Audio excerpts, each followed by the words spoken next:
नमस्ते, आस्था ज्ञान चैनल में आपका स्वागत है। हिंदू शास्त्रों में बताया गया है कि हर इंसान को ब्रह्म मुहूर्त में सोकर उठ जाना चाहिए। शास्त्रों में ब्रह्म मुहूर्त में उठने के फायदे भी बताए गए हैं। कहा जाता है कि ब्रह्म मुहूर्त में उठने से बुद्धि, लक्ष्मी और चेहरे की चमक की प्राप्ति होती है। इसके अलावा शरीर भी स्वस्थ रहता है।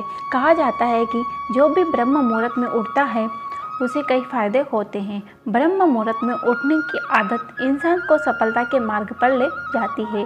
कहा जाता है कि यह एक ऐसी आदत है जिससे सिर्फ और सिर्फ फायदे ही होते हैं, इससे कोई नुकसान नहीं हो सकता। इन सब के अलावा अगर आप ब्रह्म मुहूर्त में उठकर इसके अलावा और काम कर सकते हैं तो आपके जीवन में बहुत तरक्की होगी। तो जानिए ब्रह्म मुहूर्त में कौन से काम कर सकते हैं आप आसानी से। पहला, बिस्तरों पर उठकर पहले अपने दोनों हाथों की हथेलियों को मिलाकर खोल के दोनों हाथों के हथेलियों में झांके और कहे कि ओम करागे वस्ते लक्ष्मी, करम हस्ते सरस्वती, करम मूले तु गोविंद, प्रभाते कर दर्शनम। इस मंत्र का जाप करें। माना जाता है कि हमारे हथेलियों में सभी देवताओं का वास होता है। माना जाता है कि खुद की हथेलियों के दर्शन से सभी देवी देवताओं का दर्शन हो जाता है। यही कारण है कि हमारे शास्त्रों में देर तक सोने से मना किया गया है।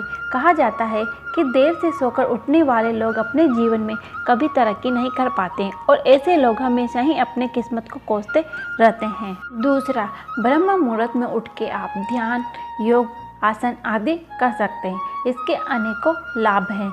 प्रतिरक्षा प्राणी मजबूत होती है, ऊर्जा स्तर बढ़ता है, रक्त पीएच के संतुलन बना रहता है, दर्द, कराश और ऐंठन से राहत होती है, खनिज और विटामिन के अवशेष बढ़ता है। हमारे पूर्वजों को लगा कि ब्रह्म मुहूर्त में की गई कुछ गतिविधियां स्वयं को संतुलित करने में मदद कर सकती है। ये गतिविधियां व्यक्तिगत और सांसारिक दोनों ही क्षेत्रों में इस समय को अपने लिए विशेष और फलदायी बनाने में मदद करती है। धर्मशास्त्र, हिंदू धर्म ग्रंथों और अष्टांग हृदय जैसी प्राचीन ग्रंथ निम्नलिखित सलाह देते हैं।